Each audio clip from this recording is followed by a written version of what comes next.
यह है इंडिया, दुनिया की 5वीं सबसे बड़ी इकोनॉमी, आबादी के लिहाज से दुनिया का दूसरा सबसे बड़ा देश, जो कि कुछ ही महीनों में चाइना को बीट करके दुनिया का सबसे बड़ी आबादी वाला कंट्री बनने जा रहा है। कहा जा रहा है कि 21वीं सदी और इसके बाद आने वाली सदियों में भी इंडिया ही दुनिया की सबसे बड़ी आबादी वाला देश रहेगा। पिछले कुछ अरसे में जिस तरह इंडिया की इकोनॉमी पूरी दुनिया पे छाई है, उसने सबको हैरान करके रख दिया है। एनालिस्ट्स ये प्रेडिक्ट कर रहे हैं कि 2026 तक इंडिया जर्मनी को पीछे छोड़कर दुनिया की चौथी सबसे बड़ी इकोनॉमी बन जाएगा। वर्ल्ड बैंक डेटा की एक रिपोर्ट के मुताबिक पिछले 20 सालों में इंडिया में करीबन 2 करोड़ लोग गुर्बत से निकल आए हैं। इकोनॉमिक पंडित्स इंडिया को द नेक्स्ट चाइना कह रहे हैं। आखिर पिछले कुछ सालों में इंडिया ने ऐसा क्या किया कि आज वो दुनिया की फास्टेस्ट ग्रोइंग इकोनॉमीज की लिस्ट में टॉप पे आ गया है? और क्या वाकई इंडिया अगला चाइना बनने जा रहा है, या फिर वो इकोनॉमिकली चाइना को भी बीट करने वाला है? क्या ये सब वाकई हकीकत है या फिर सिर्फ एक मीडिया प्रोपेगेंडा? और इस सब में पाकिस्तान के लिए क्या सबक है? आइए जानते हैं इन सब सवालों के जवाब। सच ये है कि इस वीडियो में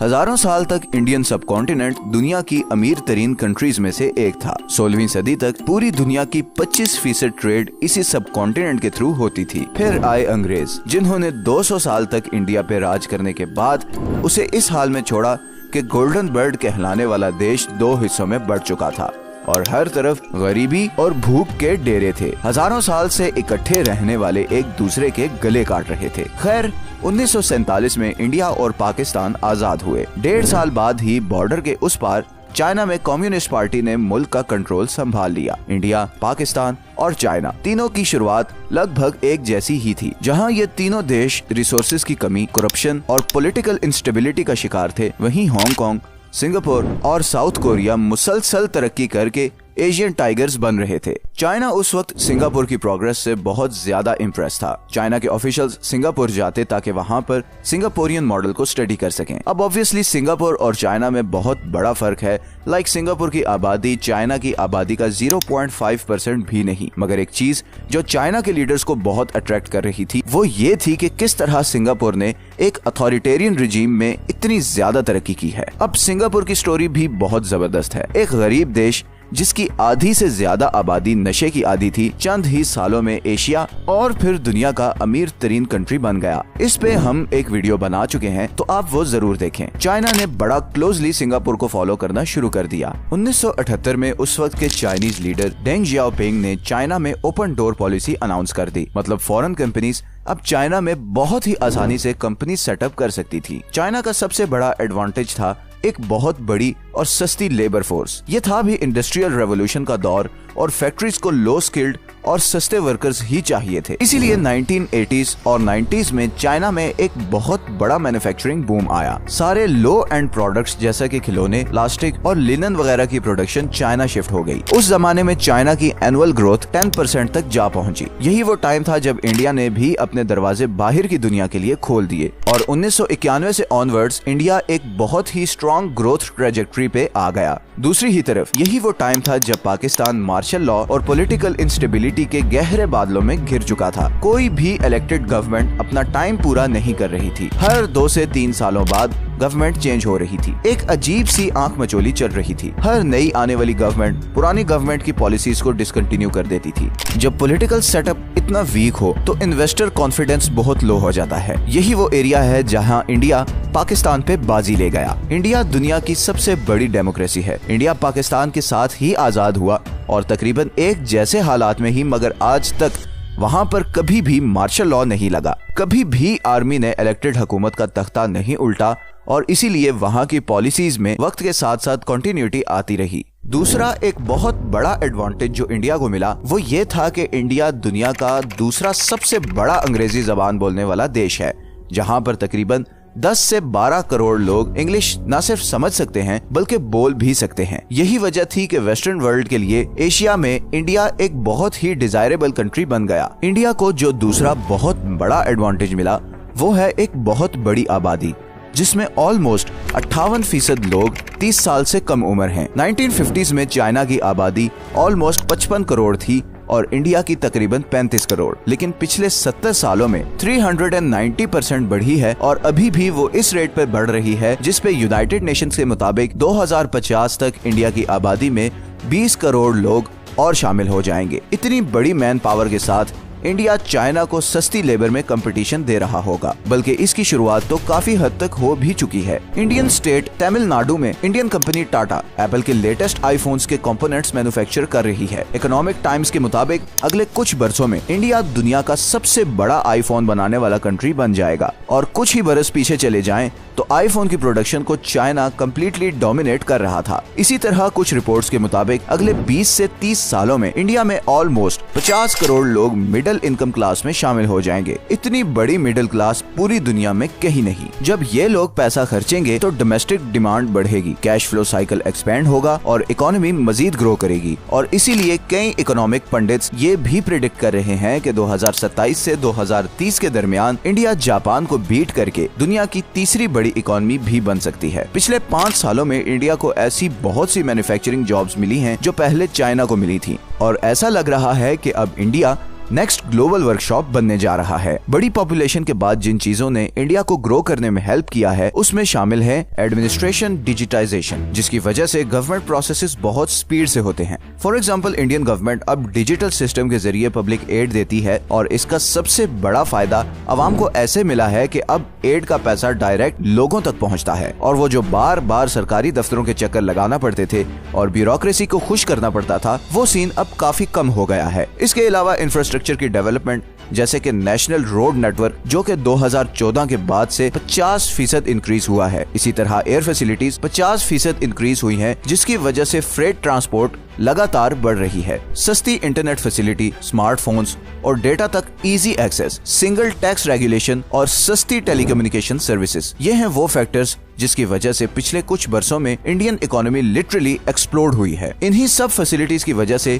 इंडिया में एक जबरदस्त स्टार्टअप कल्चर आया है। आपको शायद ये जानकर हैरानी होगी कि इंडिया में 2022 के लेटेस्ट स्टैटिस्टिक्स के मुताबिक 107 यूनिकॉर्न्स हैं, जबकि पाकिस्तान में रिपोर्टेडली सिर्फ एक लोकल यूनिकॉर्न है। फॉरेन कंपनीज को अट्रैक्ट करने के लिए इंडियन गवर्नमेंट ने $26 बिलियन का प्लान लॉन्च किया है, जिसमें मल्टीनेशनल्स कम सैलरीज पर लोकल टैलेंट को हायर कर सकेंगे, और इसी की वजह से सैमसंग और फॉक्सकॉन जैसी कंपनीज अपने ऑपरेशंस इंडिया में बढ़ा रही हैं। और आखिर में वो 3 करोड़ इंडियंस हैं जो दूसरे कंट्रीज में काम करते हैं और वापस इंडिया में अपनी फैमिलीज को पैसा भेजते हैं। 2021 में इंडिया को $90 बिलियन की रेमिटेंसेस मिली जो इन्हें एक्सपर्ट्स ने भेजी थी।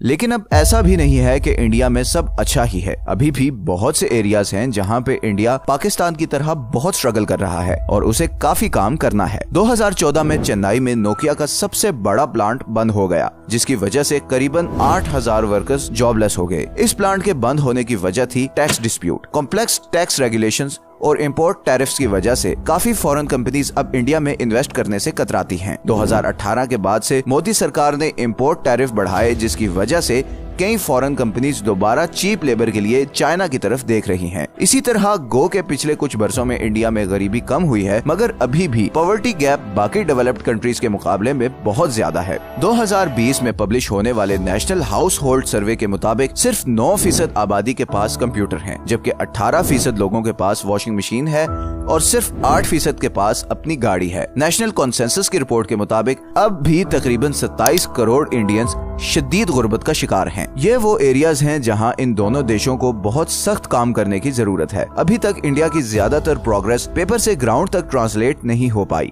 इसी तरह 2017 की एक रिपोर्ट के मुताबिक तकरीबन 25% इंडियन बच्चे जिनकी उम्र 14 से 18 साल के दरमियान है, अपनी जुबान में कुछ भी पढ़ या लिख नहीं सकते। अनएम्प्लॉयमेंट, बेरोजगारी भी इंडिया का बहुत बड़ा मसला है। बढ़ती आबादी के साथ साथ बेरोजगारी भी लगातार बढ़ रही है और यही सिचुएशन पाकिस्तान में भी है। अभी रिसेंटली कैपिटल स्टार्टअप नामी एक मैगजीन में ये स्टैट्स पब्लिश हुए कि पाकिस्तान में ऑलमोस्ट 4000 PhD होल्डर्स बेरोजगार हैं और यही बेरोजगारी बढ़ते क्राइम रेट की सबसे बड़ी वजह है। इंडिया में चूंकि आबादी बहुत बड़ी है, इसीलिए बेरोजगारी भी बहुत ज्यादा है और कोरोना वायरस के बाद से तो ये बेरोजगारी कुछ ज्यादा ही बढ़ गई है। एक स्टडी के मुताबिक 2021 में अनएम्प्लॉयड ग्रेजुएट्स की तादाद थी 19.3%, जबकि ये रेशो 2020 में 15.1% और 2019 में 14.9% थी। मतलब पढ़े लिखे होने के बावजूद नौजवानों के लिए नौकरी ढूंढना मुश्किल होता जा रहा है। इसी तरह करप्शन में इंडिया और पाकिस्तान बुरी तरह पिटे हुए हैं। इंडिया ट्रांसपेरेंसी इंटरनेशनल की स्टैटिस्टिक्स के मुताबिक दुनिया का 85th लीस्ट करप्ट कंट्री है, जबकि पाकिस्तान 140th नंबर पे आता है। इसके अलावा इंडिया का एक बहुत बड़ा मसला है कास्ट सिस्टम, जहां पर निचली जात के लोगों को कई अपॉर्चुनिटी से महरूम रखा जाता है। इसके अलावा रिलीजियस और सेक्टेरियन टेंशंस जो दंगे फसाद का सबब बनती हैं। दूसरी ही तरफ पाकिस्तान में कास्ट वगैरह का तो सिस्टम नहीं, मगर हाँ फिरका वारियत उरूज पर जरूर है। मजहबी जुनूनियत, तासुब और इंटॉलरेंस इन दोनों देशों का बहुत बड़ा मसला है और इन तीनों चीजों से निकलने की रिस्पॉन्सिबिलिटी रिलीजियस और पॉलिटिकल लीडर्स की होती है। मगर अनफॉर्चुनेटली दोनों देश इस मामले में बहुत बदकिस्मत रहे हैं। दोनों मुल्कों के करप्ट लीडर्स ने अवाम को ट्रक की बत्ती के पीछे लगाया हुआ है, वोट की खातिर एक दूसरे का दुश्मन बनाया हुआ है। जात, पात और धर्म के नाम पर दुश्मनी के ऐसे गहरे बीज बोए हैं कि 70 साल से दोनों मुल्क एक दूसरे को नीचा दिखाने में लगे हुए हैं। और दूसरी तरफ दुनिया कहां से कहां पहुंच गई है। वर्ल्ड वॉर्स में एक दूसरे के करोड़ों आदमी मारने वाले यूरोपियन कंट्रीज भी अब सब कुछ भूलकर आगे बढ़ चुके हैं। आप जर्मनी के वीजे पे फ्रांस जा सकते हैं। आज से 80 साल पीछे चले जाए तो कोई सोच भी नहीं सकता था कि ये दोनों देश जो एक दूसरे के ऐसे सख्त दुश्मन हैं, कभी एक करेंसी और वीजा इस्तेमाल करेंगे। मैं दोनों कंट्रीज की से ये कहना चाहता हूँ कि अपने अपने वतन पर फख्र जरूर करें, अपने देश से मोहब्बत जरूर करें, मगर आपस के इख्तलाफात को दुश्मनी में मत बदलें। पास्ट में जो हो चुका वो हो चुका, अब आगे बढ़ने का वक्त है। दोनों देश अब मजीद किसी जंग को नहीं सह सकते। मुझे बहुत उम्मीद है कि इन दोनों कंट्रीज की यूथ अब ये हालात बदलेगी। ये नफरत के बादल छटेंगे और चेंज जरूर आएगा और इसी में इन दोनों कंट्रीज का फ्यूचर है। थोड़ी देर जरूर है मगर अंधेर नहीं। इस वीडियो का एंड इसी बात पर करता हूं कि पाकिस्तान को बहुत शिद्दत से एक लंबे डेमोक्रेटिक प्रोसेस की जरूरत है। हर 2 से 3 साल के बाद हुकूमत की तब्दीली को फाइनली खत्म करना होगा। इंडिया की तरह एक आजाद फॉरेन पॉलिसी अपनानी होगी, जहां पर सिर्फ देश का फायदा देखा जाए और किसी भी सूरत में मिलिट्री कू की इजाजत नहीं होनी चाहिए। इंडिया चाइना को मैन्युफैक्चरिंग में बीट कर पाएगा या नहीं, ये तो आने वाला वक्त ही बताएगा, लेकिन गरीबी को खत्म करने में उसे हर हाल में चाइना से भी आगे निकलना होगा। आपका इस वीडियो के बारे में क्या ख्याल है, नीचे कमेंट्स में जरूर बताएं। ये हैं वो सारे सोर्सेज जिनसे हमने इस वीडियो के लिए कंसल्ट किया है। अगर आपको ये वीडियो अच्छी लगी है तो इसे लाइक और चैनल को सब्सक्राइब जरूर कर दें। मिलते हैं नेक्स्ट वीडियो में। अल्लाह हाफिज।